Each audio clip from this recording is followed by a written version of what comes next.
All right, shalom, shalom. First and foremost, we want to give our praises, honor, and glory to Yahweh, by Hashem, Yahweh Shai, by Hashem, Rekakwadash.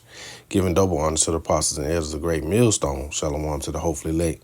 Shalom to all the brothers out here laboring in this truth with sincerity. And we're just going to get into another lesson. We're going to go into the tribe of Reuben, which in the Hebrew is Ra'aban. And the tribe of Reuben, or the Seminole Indians, through the spirit and power of Yahweh Hashem Yahweh Shai. We know this. So we're just going to go into the tribe of Reuben and just break down how, we can prove who they are today. So let's get into the scriptures. We're just going to jump straight into it. It's the book of Genesis, chapter 29. And verse 32, it says, "And Leah conceived and bare a son, and she called his name Reuben. For she said, Surely the Lord Yahweh hath looked upon my affliction. Now therefore my husband will love me." So let's go into the name Reuben. And we're going to see, exactly how it's broken down, in the Hebrew. So you see it says, "Behold, a son." But if we go, to the root word etymology here. So like it. Why? I don't know why I did that.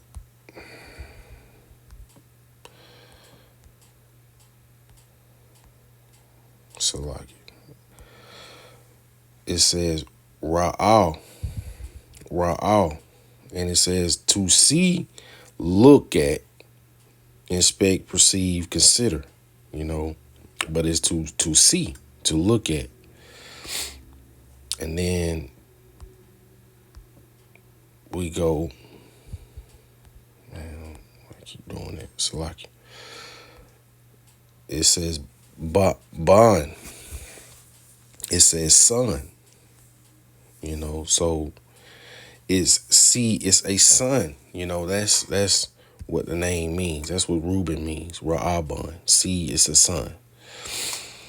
So from there, let's see, we'll go to the book of Genesis, chapter 49, and verse 3. It says, "Reuben, thou art my firstborn, my might, and the beginning of my strength, the excellency of dignity, and the excellency of power." It says, "Unstable as water, thou shalt not excel, because thou wentest up to thy father's bed, and defiled thou it. He went up to my couch." So basically, Reuben slept with one of Jacob's concubines, which also, a lesser wife. So, and we see that in verse 4 in the NLT. It says, "For you went to bed with my wife," which was a concubine, a lesser wife.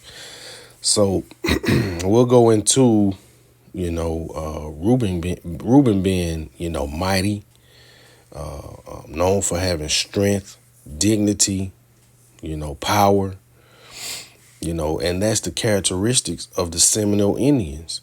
So, matter of fact, let's go into the meaning of Seminole.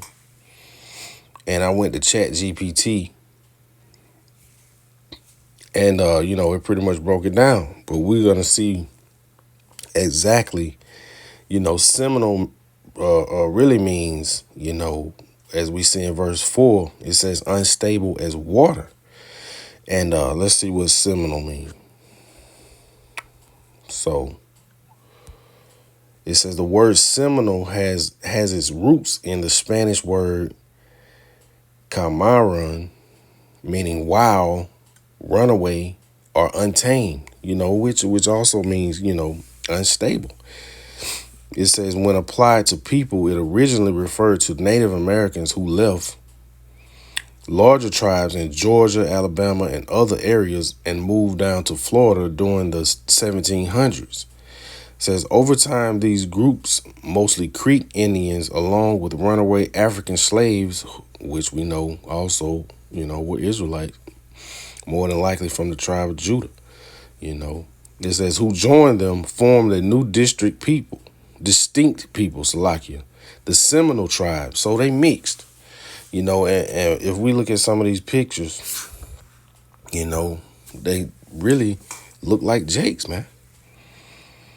You know, from the tribe of Judah, just with you know, more straight hair. But basically, you know, you see how dark they are. You know, you got him with the fringes on. So, you know, we see,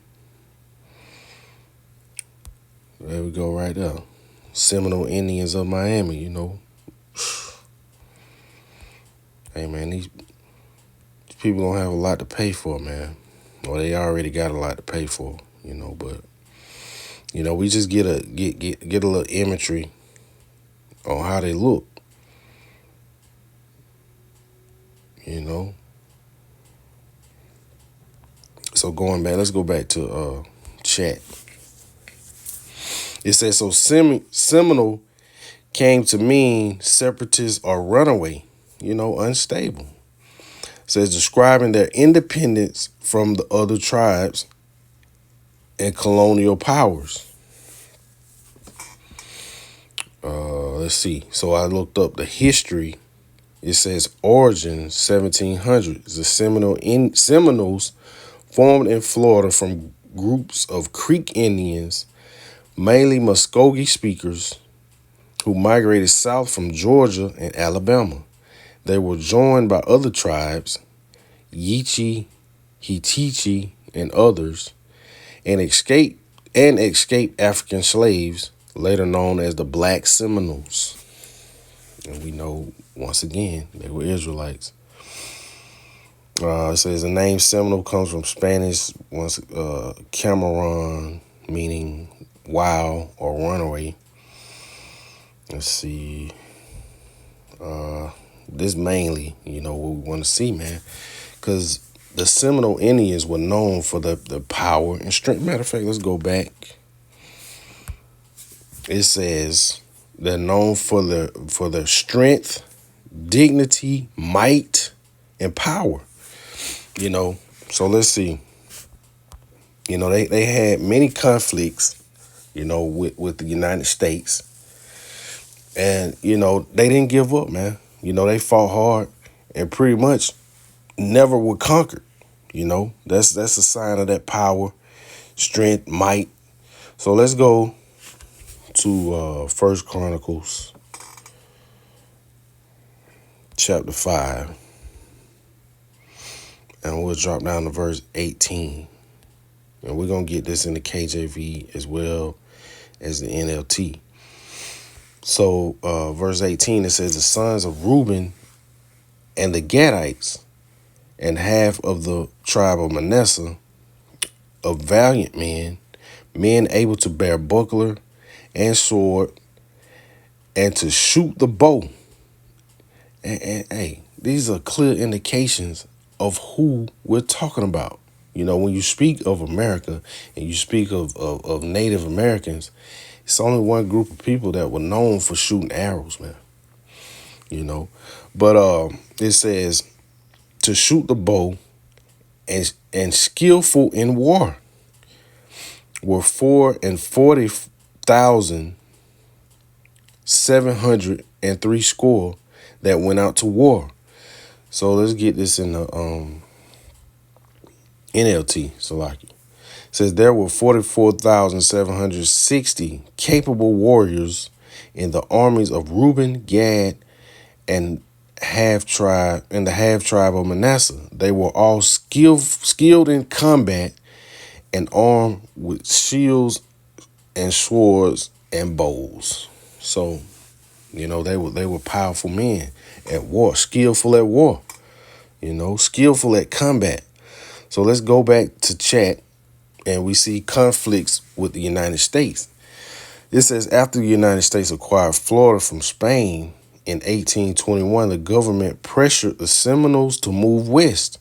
This led to the Seminole Wars, the longest and costliest Indian wars in U.S. history.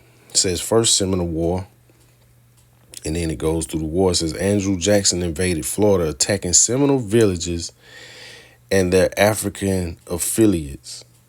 Salaki, allies. I'm looking at Africans and thinking like, nah, man, they're Israelites. That's why I kind of got thrown off. But, more than likely from the tribe of Judah. It says, this showed U.S. determination to control Florida. The Second Seminole War, the biggest conflict led by chiefs like Escola, Esciola, if I'm saying that right, Salaki. The Seminoles resisted forced removal, guerrilla warfare, and Florida swamps tied down U.S. troops for years. So they was skillful at war, man. Skillful at war. I heard Apostle Hall say on a lesson that the so-called Native Americans and as well as the Seminoles were known for guerrilla warfare. That's individual warfare. You're not fighting as a team, basically. Every man for himself. So that goes to show you the power and the skill that they had. So it says guerrilla warfare in Florida swamps tied down U.S. troops for years. So they were fighting for years, man. Pretty much running the show, running the war, winning the war. It says Third Seminole War. Smaller conflict as the U.S. tried to remove the last Seminole groups. It says afterwards, most Seminoles were forced west to Indian Territory, Oklahoma, but a small group resisted and survived in the Florida Everglades. So that goes to show you the resiliency that they had, and according to the scriptures, that's what they be known for, man. Let's go back to it. Book of Genesis, chapter 49, verse 3. It says, Reuben, thou art my firstborn, my might, and the beginning of my strength, the excellency of dignity, and the excellency of power. So, they will be known for having power, dignity, What else? I went in because I know they didn't sign any treaties with the U.S. So I put no treaties, and this goes into it, man. Being unstable, a wild man, being having resistance, It says exactly, one of the most powerful facts about the Seminoles is that they are the only Native American tribes that never signed a formal peace treaty with the United States. And I think earlier I said Native American, but I meant North American Indians, were known for guerrilla warfare as well as the Seminole Indians. But it says Native American tribe that never signed a formal peace treaty with the United States, all the way into the end, man.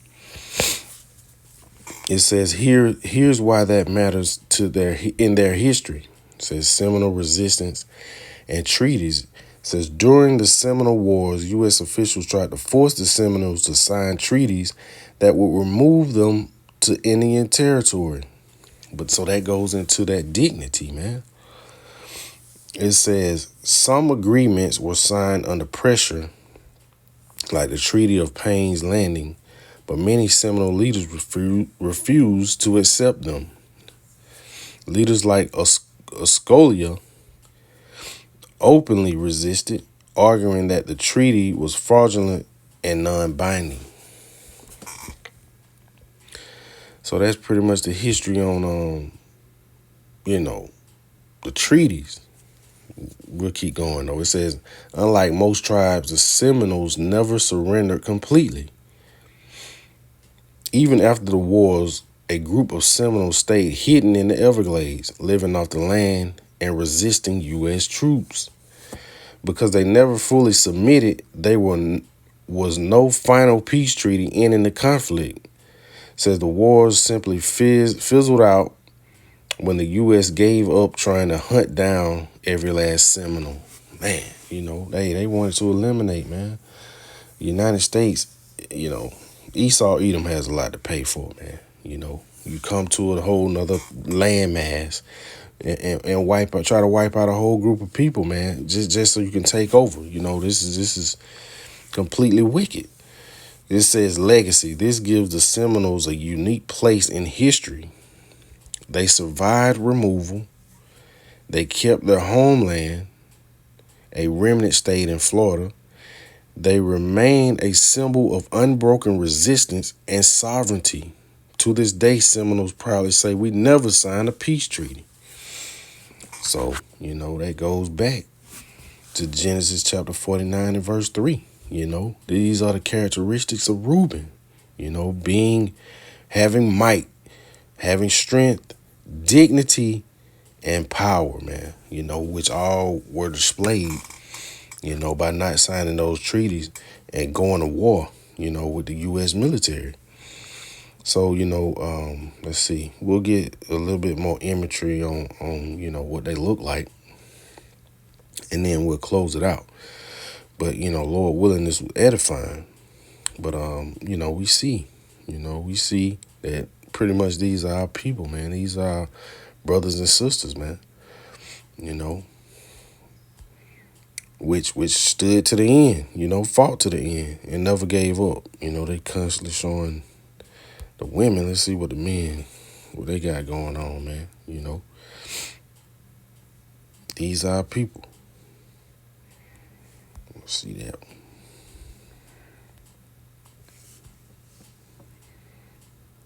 As we see, even by this picture, you can see they were dark skinned, fairly dark, But we know at this present day, it's not about color, But hey, man, these are our people, So, Lord willing, this was edifying. We want to constantly give our praises, honor, and glory to Yahweh, by Hashem, Yahweh Shai, by Hashem Rakakwadash. Shalom.